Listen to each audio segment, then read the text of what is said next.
ইতিহাস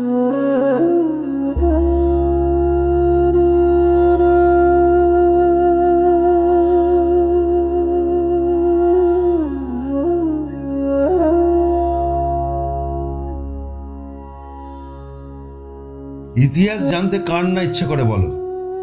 তাই প্রত্যেকেই সময়ের ফাঁকে একটু চোখ বুলিয়ে নিতে থাকি ফেসবুক, ইউটিউব, আরও কত কি। তারপর যদি পুরনো কোনো রাজবাড়ির ইতিহাস হয় তাহলে তার কোনো কথাই হবে না। তাই তো বন্ধুরা, আজ আমি তোমাদের জন্য কৃষ্ণনগরের রাজবাড়ির মা রাজরাজেশ্বরীর অনুষ্ঠানে উপস্থিত হয়েছি।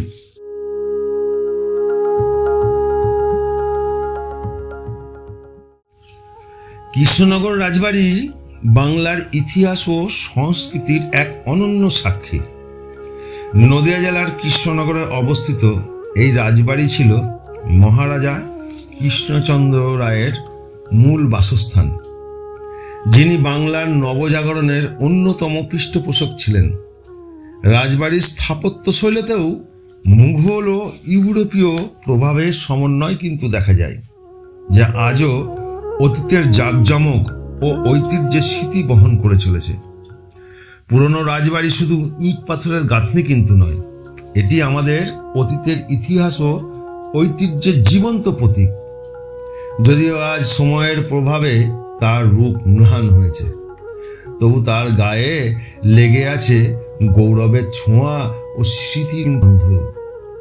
আমাদের উচিত এইসব ঐতিহ্যবাহী স্থাপনাগুলোকে সংরক্ষণ করা, যাতে আগামী প্রজন্ম জানতে পারে তাদের ইতিহাস আর অনুভব করতে পারে সেই হারিয়ে যাওয়া দিনের রাজকীয় ছায়া।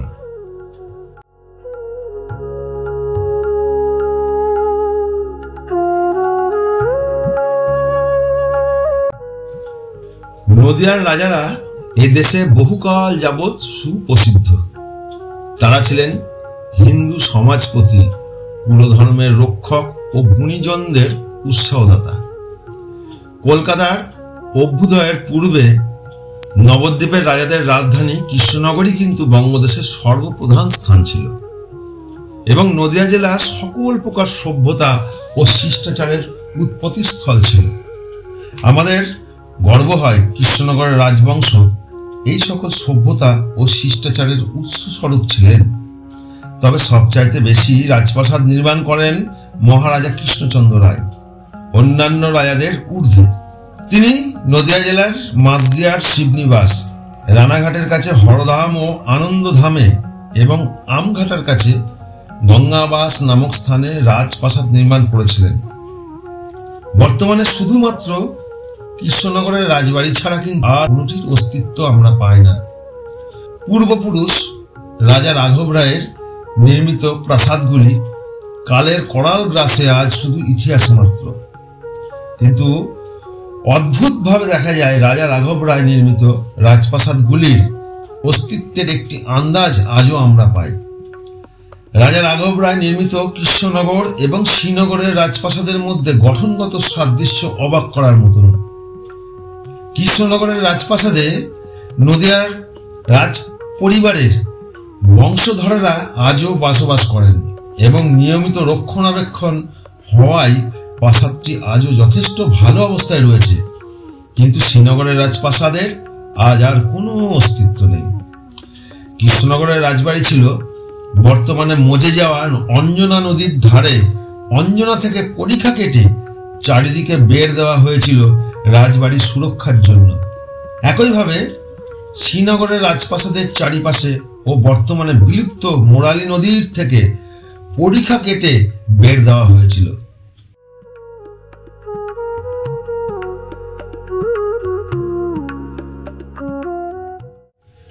বনগা চাকদহ রাস্তা থেকে প্রায় 8 কিলোমিটার ভিতরে শ্রীনগর গ্রামটির অবস্থান। শ্রীনগরের পরিচয় দিতে গেলে বর্তমান সড়কপথের বিবরণ দেওয়াটা সঠিক হবে না, কারণ প্রাচীনকালে যাতায়াতের মূল পথই ছিল নদী। কারণ নদী পথই সেই দেশের পরিবহন ব্যবস্থার প্রধান মাধ্যম ছিল। যশোরের ইমামবাড়ার কাছে গঙ্গা থেকে মোরালী নদীর বার হয়েছে। এই মোরালি নদীর মরাল গতি ক্রমশ অগ্রসর হয়েছে দক্ষিণের দিকে এবং নহাটার কাছে যমুনা নদীর সঙ্গে মিশেছে। আজও দেখা যায় মরাল নদীর মজে যাওয়া খাল। এরই পাশে রাজা রাঘব রায় প্রাসাদটি তৈরি করেন এবং এই স্থানে নাম দেন শ্রীনগর। রাজবাড়িটি ছিল সুরক্ষা ব্যবস্থার মধ্যে, চারিদিক ছিল মরালি নদীর খাল। যশোরের ইমামবাড়ার কাছে গঙ্গা থেকে মরালি নদী বার হয়েছে। এই মরালি নদীর মরাল গতি ক্রমশ অগ্রসর হয়েছে দক্ষিণের দিকে এবং নহাটার কাছে যমুনা নদীর সঙ্গে মিশেছে। আজও দেখা যায় মরাল নদীর মজে যাওয়া খাল এবং এই পাশে রাজা রাঘব রায় প্রাসাদটি তৈরি করেছিলেন। এই স্থানের নাম দিয়েছিলেন শ্রীনগর। রাজবাড়িটি ছিল সুরক্ষা ব্যবস্থার মধ্যে, চারিদিক এই মরালি নদীর খাল দিয়ে সুরক্ষা ব্যবস্থা করেছিলেন। কৃষ্ণনগরের রাজবাড়ির মতনই ঠিক তার পরিচয় পাওয়া যায়।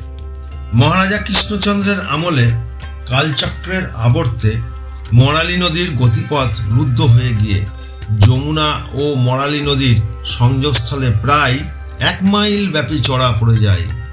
শ্রীনগর বিচ্ছিন্ন হয়ে পড়ে বহির্জগৎ থেকে। এই সময় মহারাজা কৃষ্ণচন্দ্র শ্রীনগর ত্যাগ করেন এবং পুনরায় কৃষ্ণনগরে ওই স্থানে একই রকম আদতে নতুন রাজপ্রাসাদটি গড়ে তোলেন। শ্রীনগরে পড়ে রইল দেবদেবীর মন্দির শ্রীনগরের অধিবাসীরা। এরপর 1200 বঙ্গাব্দে প্রবল মহামারীতে মহাশ্মশানে পরিণত হয় শ্রীনগর। কথিত আছে এই সময় একদিন মহারাজা কৃষ্ণচন্দ্র গঙ্গাবক্ষে ভ্রমণকালে স্বপ্নাদেশ পেয়ে জগদ্ধাত্রী মায়ের পুজো সূচনা করেন।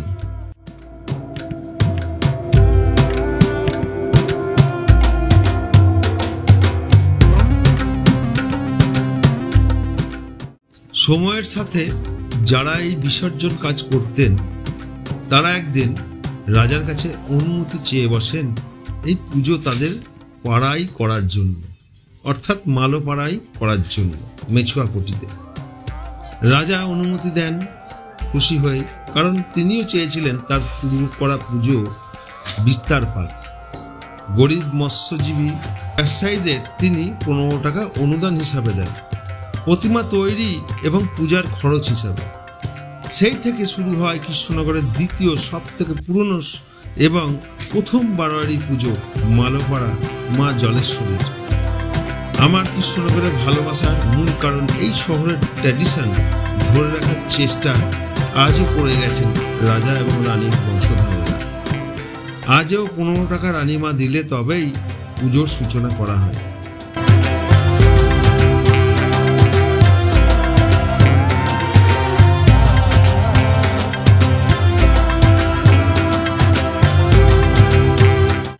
রাজা তো পুজো করার অনুমতি দিলেন, কিন্তু তাতেও মালোপাড়াবাসীর মন পূরণ হচ্ছিল না। তাই একদিন যথাসময় মহারাজাকে তাদের পাড়ায় পুজো উদ্বোধনের জন্য আমন্ত্রণ জানালেন মালোপাড়াবাসী। রাজা সঠিক সময় গেলেন। সমস্যা হচ্ছে অত্যন্ত মাছের দুর্গন্ধ তাদের পাড়া থেকে বেরোনোর জন্য রাজার সাময়িক কষ্ট হচ্ছিল। সেই সময় মালোপাড়াবাসী ঠিক করলেন যে আমরা ধুনো পোড়াবো, ধুনো পুড়িয়ে যাতে রাজা কোনো বাজে গন্ধ যেন না পান। সেই থেকেই আজও পর্যন্ত মালোপাড়াতে কিন্তু ধুনো পোড়ানোর নিয়ম চালু আছে। যাক, কেমন লাগলো অবশ্যই তোমরা জানাবে। যদি ভালো লাগে লাইক, কমেন্ট, শেয়ার করো।